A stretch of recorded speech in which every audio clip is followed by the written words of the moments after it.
ज़ीरोधा में आप ETF bye और सेल कैसे कर सकते हो या ईटीएफ की आप ट्रेडिंग कैसे कर सकते हो, मैं आपको आज के वीडियो में इन डिटेल समझाने वाला हूँ।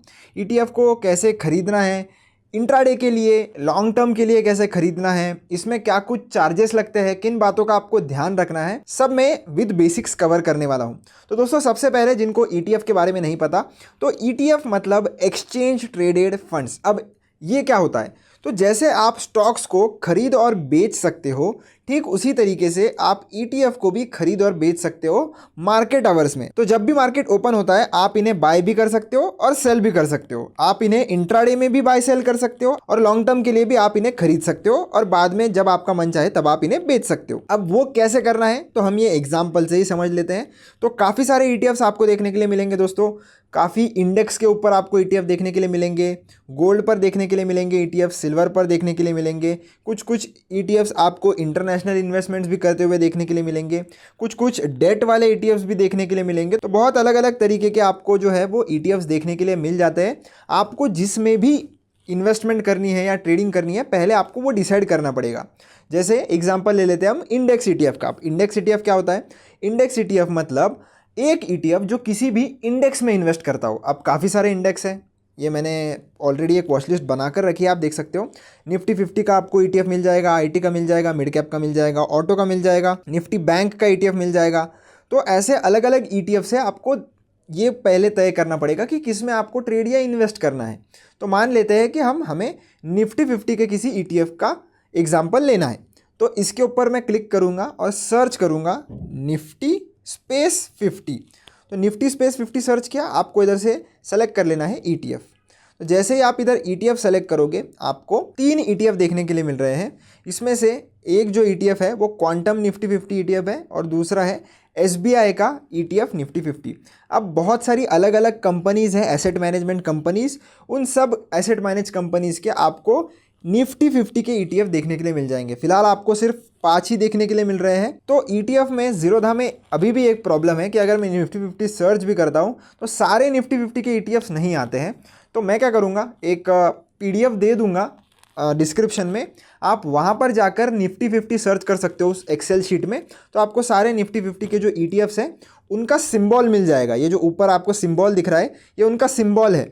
तो ये सिंबल जब तक आप ऊपर सर्च बार में नहीं डालोगे ना, तो वो स्पेसिफिक ईटीएफ आता नहीं है। तो आपको अगर चेक करना है बाकी के कौन से ईटीएफ्स है, तो मैं पीडीएफ की लिंक आपको इसमें दे दूंगा डिस्क्रिप्शन में, या कमेंट सेक्शन में भी पिन कर दूंगा, आप वहां से उसे एक्सेस कर लेना। तो एग्जांपल ले लेते हैं हम एसबीआई का निफ्टी 50 का ईटीएफ। इसे अगर हम बाय करना चाहते हैं, बाय करते समय दोस्तों कुछ चीज़ों का ध्यान रख लेना। एक तो उसमें वॉल्यूम ठीक ठाक होना चाहिए।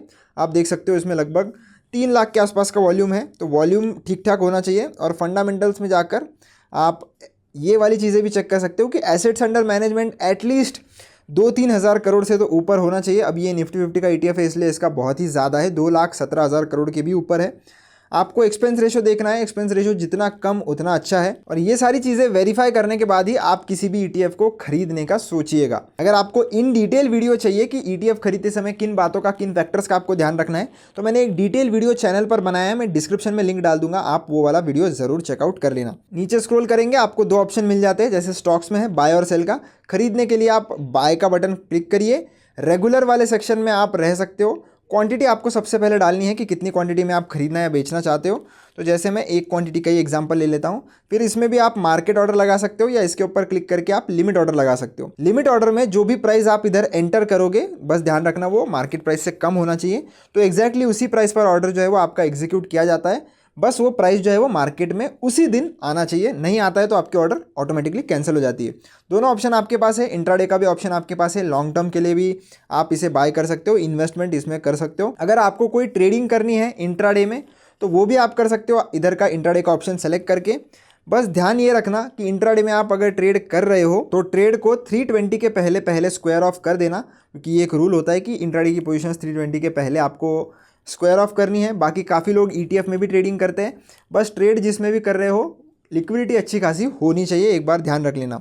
आपको 5x का लीवरेज भी इसमें मिल जाता है अगर आप इंट्राडे में ट्रेड करते हो। और वही अगर आप इन्वेस्टमेंट करोगे तो लॉन्ग टर्म में एक दिन से ज़्यादा अगर होल्ड करना है आपको, तो लॉन्ग टर्म वाला जो बटन है उसको आपको चूज़ करना पड़ता है। ETF को दोस्तों आप कितने भी दिनों के लिए होल्ड कर सकते हो, इसमें कोई लिमिट ऐसे नहीं है कि 2 साल 3 साल 5 साल, जब तक आपको करना है आप कर सकते हो। और जिस भी दिन आपको बेचने का मन करे आप इसे बेच सकते हो, बस उस दिन मार्केट खुला हुआ होना चाहिए और मार्केट आवर्स में ही आप इसे बेच सकते हो। जैसे आप स्टॉक्स बेचते हो वैसे ही ठीक उसी तरह। अगर आपको चार्जेस वगैरह देखने हैं इसके, तो इसके ऊपर आपको क्लिक करके चार्जेस देखने के लिए मिल जाते हैं। तो ये सारे चार्जेस आपसे लिए जाते हैं। जब आप बेचोगे तब भी इसके ऊपर क्लिक करके एक बार चार्जेस देख लेना, क्योंकि बेचने समय के जो चार्जेस है वो थोड़े अलग हैं, तो वो भी आप कर सकते हो। तो जैसे आप राइट स्वाइप करोगे आपका ये जो ETF है वो बाय हो जाएगा। तो मैं आपको एग्जांपल के लिए बाय करके भी बता देता हूँ। जैसे राइट स्वाइप हम करेंगे ये बाय हो जाएगा।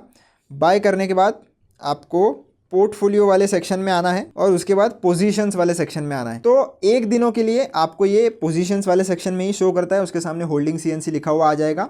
और जैसे ही एक दिन खत्म हो जाएगा, मतलब जिस दिन आपने इसको खरीदा वो दिन खत्म हो जाएगा, अगले दिन वो आपको आपके होल्डिंग्स वाले सेक्शन में दिखाना शुरू हो जाएगा। अब ये तो हमने देख लिया कि लॉन्ग टर्म में ETF को बाय कैसे करना है। आपको इसको बिल्कुल भी एग्जिट नहीं करना है। अगर आप इसे एग्जिट कर दोगे तो आपका जो शेयर है वो बिक जाएगा।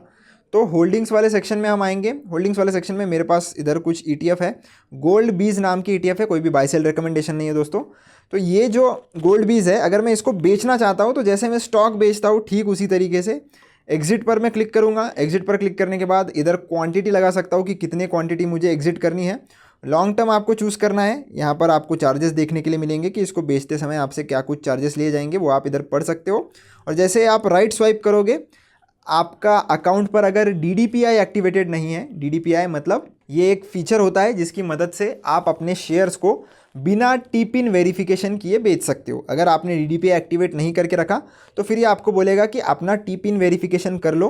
तो आपको CDSL के वेबसाइट पर जाकर टी-पिन वेरिफिकेशन करना पड़ेगा। वो टी-पिन का वेरिफिकेशन करने के बाद आप ये जो ETF है वो आसानी से बेच पाओगे। तो ये प्रोसेस करने के बाद आप ETF को बेच भी सकते हो। खरीदते कैसे है मैंने बता दिया। इंट्राडे में भी आप चाहो तो इसमें ट्रेडिंग कर सकते हो, पर हर दिन आपको उतना ज़्यादा मोमेंटम ETFs के प्राइजेस में दिखता नहीं है। एक बार सुबह का जो मार्केट में मोमेंटम आ जाता है उसके बाद बहुत कम जो है वो मोमेंटम ETFs के प्राइजेस में आता है। तो अगर आप बहुत बड़ी क्वांटिटी में ट्रेड करते हो तो ही फिर आपको उस मोमेंटम को कैच करने में ठीक ठाक पैसा बनेगा। बस ध्यान रखना, जब भी आप बड़ी क्वांटिटी में ETFs में ट्रेड करते हो तो हमेशा लिमिट ऑर्डर का यूज़ करना, मार्केट ऑर्डर का यूज़ मत करना, जितना हो सके उतना अवॉइड करना। तो होप दोस्तों आपको सारी बातें समझ में आ गई होगी कि कैसे हम ज़ीरोधा में ETF को बाय और सेल कर सकते हैं। अगर आपको फिर भी कोई डाउट है तो आप कमेंट सेक्शन में मुझसे पूछ सकते हो। मिलता हूँ आपसे नेक्स्ट वीडियो में। धन्यवाद।